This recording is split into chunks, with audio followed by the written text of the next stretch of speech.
તો મહત્વના સમાચાર હાર્દિક પટેલને લઈને મળી રહ્યા છે। પાટીદાર અનામતનો મામલો અહીંયા સામે આવ્યો છે।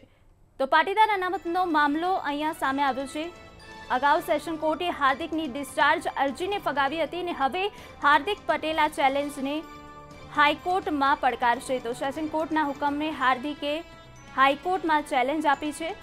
પાટીદાર અનામતનો સમગ્ર મામલો અહીંયા સામે આવ્યો છે।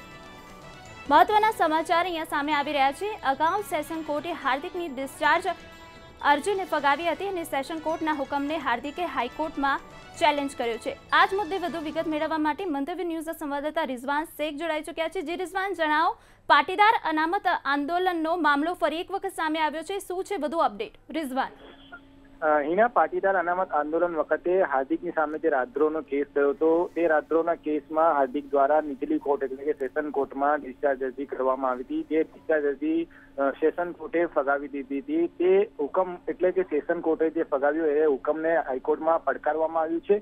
હાઈકોર્ટમાં આ અરજીના મામલે સુનાવણી ચાલી રહી છે, જેમાં કહી શકાય કે હાઈકોર્ટમાં જ્યારે સુનાવણી ચાલી રહી છે ત્યારે નીચલી કોર્ટમાં આ મામલાને લઈને ચાર્જ ફ્રેમ કરવામાં આવ્યો છે, જેને લઈને સરકાર પક્ષે એવું કીધું છે કે હવે આ કેસમાં નીચલી કોર્ટની અંદર એટલે કે સેશન કોર્ટમાં ચાર્જ ફ્રેમ થઈ ગયું છે, એટલે હવે હાઈકોર્ટની અંદર ડિસ્ચાર્જ અરજી ચલાવવાનો કોઈ મતલબ રહેતો નથી, એવું સરકાર પક્ષનું માનવું છે। અને આ મામલાને લઈને અત્યારે એટલે કે આજે કે સુનાવણી થવાની હતી, પરંતુ અત્યારે મોકૂફ રાખવામાં આવી છે અને આગામી 2 મેના રોજ વધુ સુનાવણી હાથ ધરાશે। હિના, જી બિલકુલ રિઝવાન, સમગ્ર માહિતી બદલ આભાર આપનો।